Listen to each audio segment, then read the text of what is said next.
Ang programang ito ay rated SPG. Striktong patnubay at gabay ng magulang ang kailangan. Maaaring may masiselang tema, lengguwahe, karahasan, sexual, horror o droga na hindi angkop sa mga bata.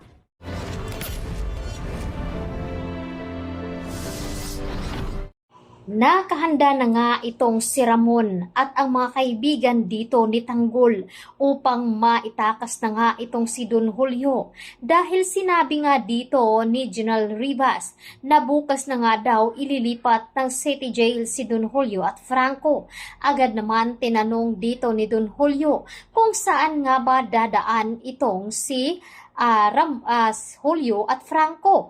Ngunit agad na binalaan dito ni General Rivas itong si Ramon na kapag may binabalak daw ito ay huwag na daw itong ituloy at baka magkaroon ng malaking aberya.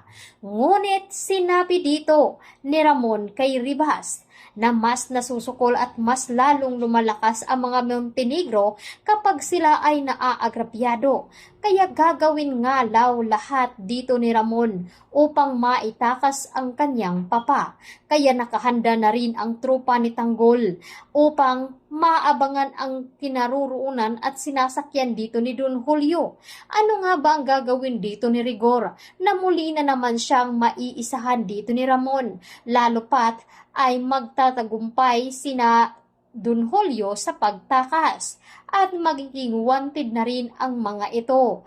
At dito na nga ay paparusahan nga dito ni Rigor si Marites upang lumabas nga sa lungga nitong si Tanggol. Ngunit hindi naman papayag si Marites na mahuli muli itong si Tanggol. Kaya naman may pinaplano na sila. Kaya tutukan natin ang iba pang mga karagdagan at abangan ang kanilang pagligtas dito kay Don Julio. Dito lamang sa aking YouTube channel. Maraming salamat!